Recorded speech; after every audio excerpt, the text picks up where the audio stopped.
सदर मोहतरम all India Muslim personal हज़रत मौलाना खालिद सैफुल्लाह रहमानी साहब, शह नशीन व तशरीफ़ फरमा कौम और मिल्लत के तंजीमों के ज़िम्मेदारान, मेरे साथी अरकान पार्लिमान, दीगर सियासी पार्टी के ज़िम्मेदार, मोअज़्ज़िज़ हाज़रीन इकराम, बुज़ुर्गान कौम और मिल्लत, मैं सिर्फ आपके सामने ये अर्ज़ करना चाह रहा हूँ कि नरेंद्र मोदी की हुकूमत वक्फ बिल को लाकर क़ानून बनाने की जो कोशिशें कर रही है, उनका मकसद एक ही है। वज़ीर आज़म का मकसद एक ही है कि मस्जिद और मंदिर के नाम पर आवाम हमेशा लड़ते रहे, और उस बिल का मकसद ये नहीं है कि वक्फ की जायदादों को मजबूत किया जाए। आप खुद अंदाज़ा लगाइए कि हिंदू धर्म के एक बहुत बड़े ज्यूरिस्ट हैं BK मुखर्जी की किताब में लिखा गया कि हिंदू धर्म में बाय कस्टम बाय यूसेज वो मंदिर की जायदाद बन सकती है।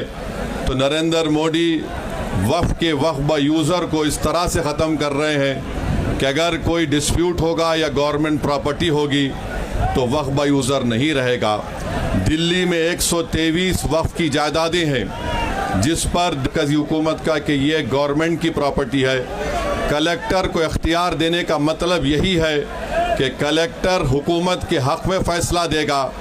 जिस मस्जिद के इमाम हमारे भाई मरकज़ी हुकूमत कहती है कि वो गवर्नमेंट की प्रॉपर्टी है, अगर कल खुदा ना खास्ता ये क़ानून बनेगा तो कोई भी जाकर मरकज़ी हुकूमत की तरफ से, दिल्ली सरकार की तरफ से वहाँ पर एक नोटिस लगा देगा कि ये वक्फ की प्रॉपर्टी। हिबा को निकाल रहे हैं, ट्रांसफ़र ऑफ प्रॉपर्टी में हिबा है, मगर कोई गिफ्ट नहीं कर सकता वक्फ की जायदाद को। नरेंद्र मोदी आजकल भारत के हमारे फजीलतुल शेख बने हुए हैं और ये बता रहे हैं कि अगर कोई मुसलमान होता है तो उसको 5 साल तक वो वक्फ को नहीं दे सकता है। ये कहाँ से इनको मालूम हुआ? कौन से फ़िक़्ह ये की किताब में लिखा गया? तो इनका मकसद एक ही है कि भारत के मुसलमानों से उनकी सियासी और मजहबी शनाख्त को छीन लिया जाए। मैं आपको छीनना, इवैक्यू प्रॉपर्टीज़ को छीन लेना, ये मकसद नरेंद्र मोदी की हुकूमत का है। और हम कॉशन कर रहे हैं चंद्रबाबू नायडू को, हमारे पासवान साहब को और नीतीश कुमार कायम रहेगी। अगर आप इस वक्त नाजुक वक्त में इस बिल की तायीद करेंगे तो आपको मुसलमान कभी नहीं माफ़ करेगा, क्योंकि आपकी तायीद की वजह से ये बिल क़ानून बनेगा। इसलिए हम उनसे भी कह रहे हैं कि आप इस गैर अनकॉन्स्टिट्यूशनल बिल की तायीद मत करिए। हमारा मुतालबा सिर्फ यही है, अगर हिंदू धर्म की प्रॉपर्टीज़ में, मंदिरों में, सिखों के गुरुद्वारा में कोई गैर सिख या गैर हिंदू मेंबर नहीं बन सकता तो मुसलमान के इस वक्त में क्यों बन सकता है?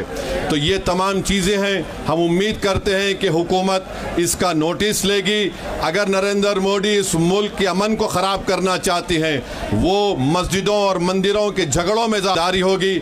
मैं यहाँ पर शुक्रिया अदा करना चाहूँगा हमारे जॉइंट वर्किंग कमेटी पार्लियामेंट के तमाम अरकान का, और ख़ास तौर से कल्याण बनर्जी साहब का, TMC के राजा साहब का, DMK का, हमारे नासिर भाई का और मुहिबुल्लाह नदवी साहब का। हमने तमाम बड़ी कोशिशें की, हमने अपनी अपनी डिसेंट रिपोर्ट को दिया और